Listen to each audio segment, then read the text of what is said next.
Diqqat, aziz do'stlar. Ayniqsa 40 yoshdan 65 yoshgacha bo'lganlar. Bugun sizning kelajakdagi farovonligingiz, nafaqangiz va ijtimoiy himoyangizga bevosita ta'sir qiladigan juda muhim yangilik haqida gaplashamiz. So'nggi paytlarda qabul qilingan, ko'pchilik xabardor bo'lmagan, ammo hayotingizga jiddiy o'zgarishlar olib keladigan bir huquqiy hujjat bor. Bu shunchaki bir qonun loyihasi emas, balki amalda qo'llanilayotgan va uning tafsilotlarini bilmaslik juda qimmatga tushishi mumkin bo'lgan o'zgarish. Unga beparvo bo'lish sizni katta moliyaviy yo'qotishlarga olib kelishi mumkin. Shu sababli iltimos videoni oxirigacha diqqat bilan tomosha qiling, kanalimga obuna bo'lishni va shu videoga like bosishni unutmang. Bu ma'lumotni imkon qadar ko'proq odamga yetkazishimiz kerak. Chunki vaqt juda cheklangan. Muammoning mohiyati shundaki, ilgari mehnat stajini hisoblash tizimi asosan qog'oz shaklidagi mehnat daftarchasiga asoslanar edi. Ko'pchilikning fikricha, agar qo'lida mehnat daftarchasi bo'lsa va unda barcha yozuvlar mavjud bo'lsa, bu nafaqa tayinlash uchun yetarli bo'ladi. Bu qisman to'g'ri edi. Pensiya jamg'armasi xodimlari ko'pincha mehnat daftarchasidagi yozuvlarni asos qilib olib, qo'shimcha tasdiqlovchi hujjatlarni faqatgina shubhali holatlarda talab qilishardi.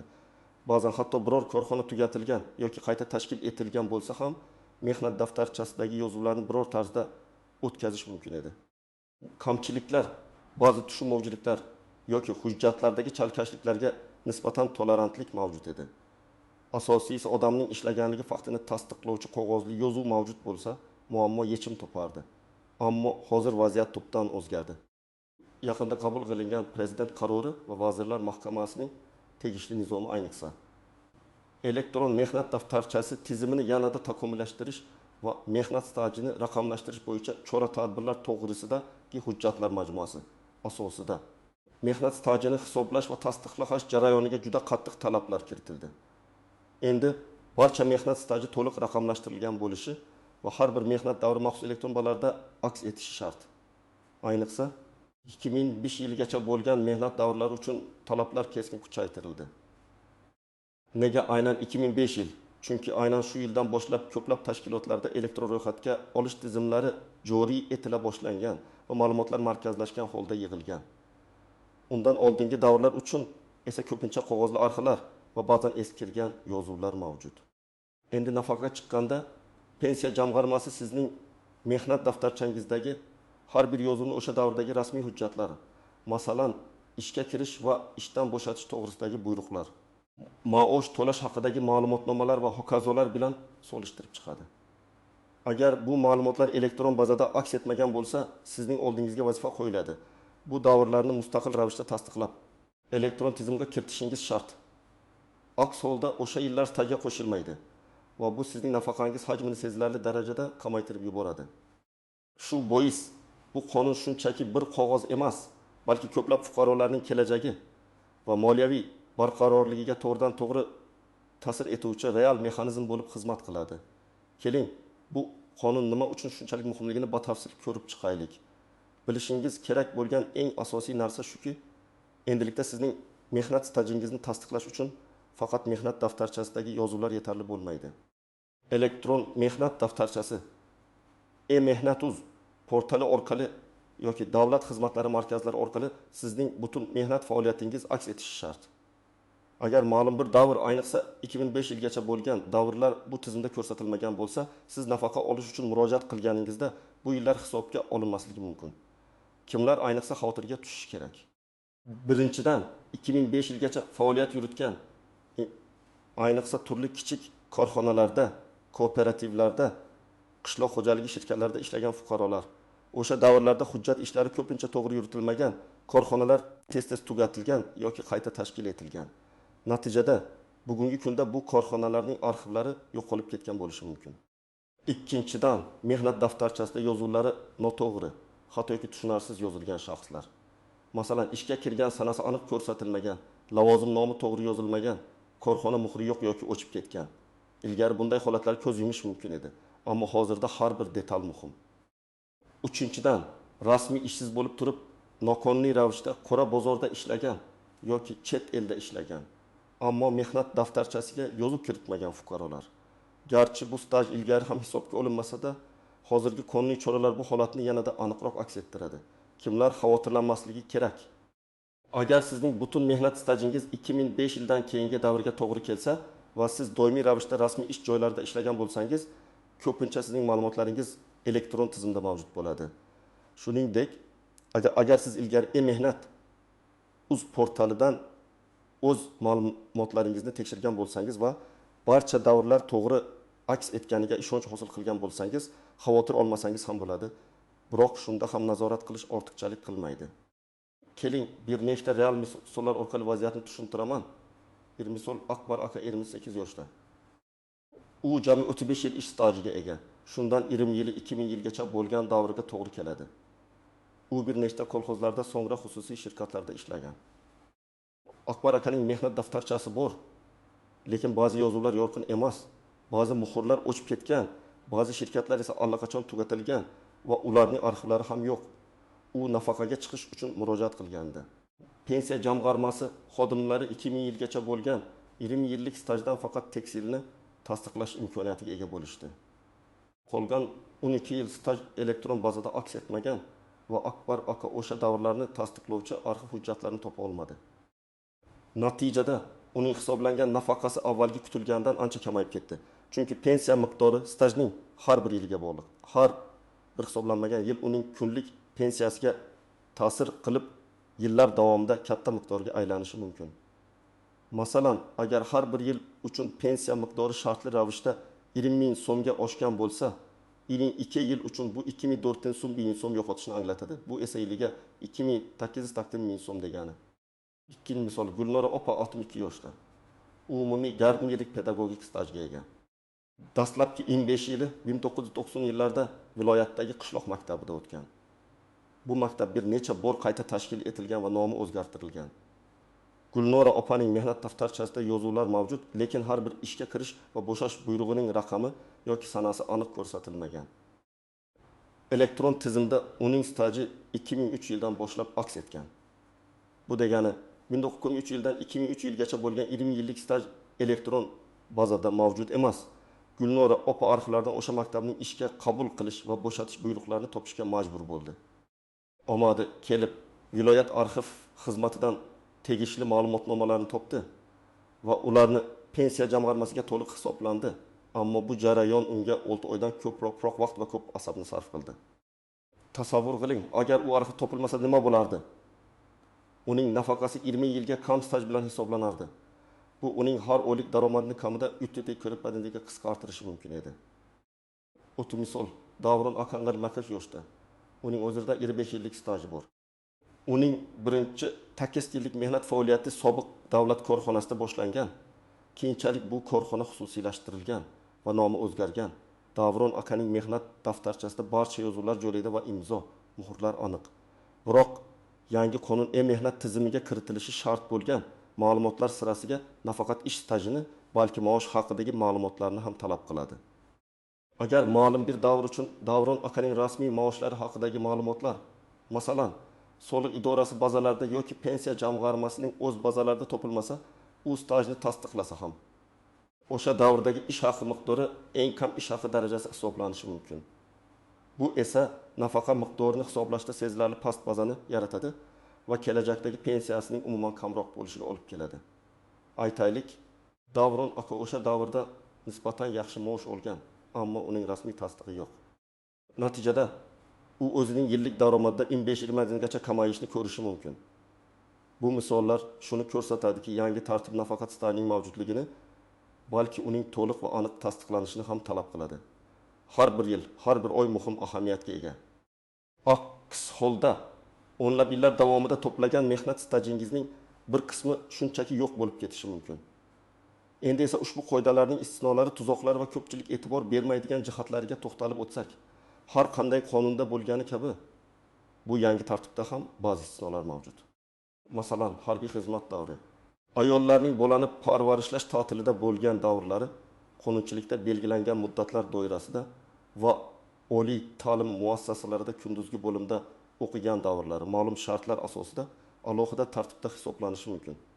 Bu davrlar uchun ko'pincha alohida tasdiqlovchi hujjatlar, harbiy bilet, tug'ilganlik haqidagi guvohnoma, diplom yoki arxiv ma'lumotnomalari talab etiladi. Ularning raqamlashtirilgan bazada aks etishi talab etilmaydi. lekin ularni pensiya jamg'armasiga taqdim etish majburiydir. Muhimi, bu davrlarning hammasini o'z vaqtida rasmiylashtirib, hujjatlarni tartibga solib qo'yish kerak. Ularni mehnat tizimiga kiritish shart emas, lekin nafaqa olishda taqdim etish kerak. Ammo bu jarayonda ko'plab tuzoqlar va noaniq nuanslar mavjud. Birinchidan, to'liq bo'lmagan yoki noto'g'ri mehnat daftarchalari.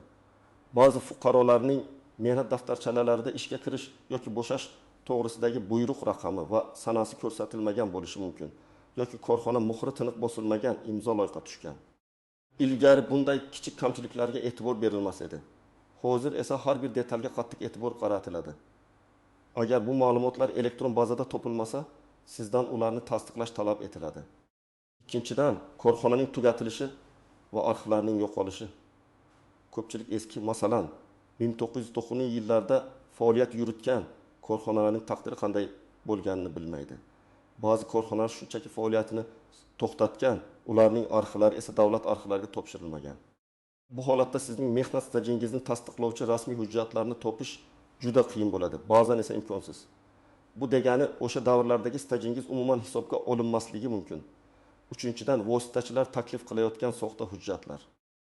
Ba'zi shaxslar tezda stajni rasmiylashtirish yoki soxta ma'lumotnomalar tayyorlashni taklif qilishi mumkin. Bu juda xavfli yo'l, chunki bunday hujjatlar tekshirilganda aniqlanadi va siz nafaqat stajingizni yo'qotasiz, balki qonun oldida ham javob berishingizga to'g'ri keladi. Qonunchilikda soxta hujjatlardan foydalanish uchun jinoiy javobgarlik belgilangan. To'rtinchidan, davlat arxivlari hamma ma'lumotni o'zida saqlaydi deb o'ylash. Afsuski, bu noto'g'ri taxmin. Davlat arxivlariga faqatgina qonunchilikda belgilangan tartibda topshirilgan hujjatlar saqlanadi. Agar siz ishlagan korxona o'z arxivlarini o'z vaqtida topshirmagan bo'lsa, arxivlarda sizga tegishli hujjatlar bo'lmasligi mumkin.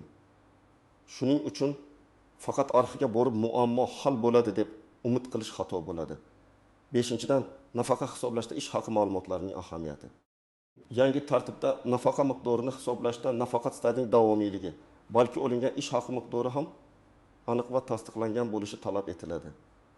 Agar sizning stajingiz tasdiqlansa-yu, lekin o'sha davrdagi ish haqi miqdori haqida aniq ma'lumotlar, masalan, soliq hisobotlarida yoki pensiya jamg'armasi ma'lumotlar bazasida topilmasa, bu davrdagi ish haqi o'rtacha ish haqi yoki eng kam ish haqi darajasida hisoblanishi mumkin.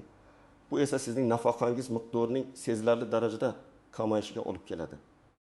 Ko'pchilik bu noaniq muolajaga e'tibor bermaydi, ammo u pensiyaning yakuniy miqdoriga juda katta ta'sir ko'rsatadi. Qonunning maqsadi firibgarlik holatlarini oldini olish, shaffoflikni oshirish va har bir fuqaroning haqiqiy mehnatini adolatli baholashdan iborat. Ammo bu tizimning joriy etilishi, afsuski, ko'plab halol mehnat qilgan, ammo hujjat ishlari bo'yicha to'liq ma'lumotga ega bo'lmagan fuqarolar uchun qiyinchiliklar tug'dirishi mumkin. Shuning uchun bugungi kunda har bir fuqaro o'zining mehnat staji bilan bog'liq ma'lumotlarni o'z vaqtida tekshirishi va zarur choralarni ko'rishi juda muhimdir. Aziz do'stlar, endi eng muhim qismiga o'tamiz. Bu vaziyatda nima qilish kerak? Qanday amaliy qadamlar qo'yishimiz lozim? Sizga aniq ko'rsatmalar beraman. Birinchi qadam, o'z elektron mehnat daftarchangizni tekshiring. Bu eng asosiy va eng tezkor qadam. Siz my.gov uz portali orqali yagona interaktiv davlat xizmatlari portaliga kiring. Ro'yxatdan o'tganingizdan so'ng mehnat faoliyati to'g'risida ma'lumot olish yoki e-mehnat daftarchasi xizmatini tanlang. Bu yerda sizning butun mehnat stajingiz va ish joylaringiz haqidagi ma'lumotlar aks etgan elektron ma'lumotnomani yuklab olishingiz mumkin. Bu ma'lumotnoma sizning e-mehnat daftarchangizdir. Uni yuklab oling va diqqat bilan ko'rib chiqing. Ikkinchi qadam, elektron ma'lumotni jismoniy mehnat daftarchangiz bilan solishtiring. Yuklab olgan elektron ma'lumotnomani qo'lingizdagi qog'oz mehnat daftarchangizdagi yozuvlar bilan solishtiring. Aynan shu yerda muammolar aniqlanadi. Agar sizning qog'oz mehnat daftarchangizdagi qaysidir ish joyi yoki davr elektron ma'lumotnomada aks etmagan bo'lsa, demak o'sha staj tasdiqlanmagan hisoblanadi. Shuningdek, ishga kirish va bo'shash sanalariga, lavozim nomlariga, korxona nomlariga e'tibor bering. Har qanday tafovutlar, noaniqliklar yoki yo'qotishlar siz uchun qizil chiroq bo'lishi kerak. Ayniqsa 2005 yilgacha bo'lgan davrlarga alohida e'tibor qarating. Chunki o'sha yillardagi ma'lumotlarning raqamli bazada bo'lmaslik ehtimoli yuqoriroq. Uchinchi qadam, aniqlangan kamchiliklarni bartaraf etish uchun hujjatlar yig'ing. Agar sizda elektron va qog'oz ma'lumotlar o'rtasida tafovutlar mavjud bo'lsa, va sizdan o'sha davrlarni tasdiqlovchi qo'shimcha hujjatlarni yig'ish talab etiladi. Bu yerda bir nechta yo'nalish mavjud. 1. Sobiq ish joyingizga murojaat qiling. Agar siz ishlagan korxona hali ham faoliyat ko'rsatayotgan bo'lsa, ularga murojaat qilib, ishga kirish va bo'shash buyruqlaridan ko'chirmalar, o'sha davrdagi ish haqi to'g'risida ma'lumotnoma, arxiv ma'lumotnomasi shaklida so'rang. Ular sizga bu hujjatlarni taqdim etishga majbur. 2. Davlat arxivlariga boring.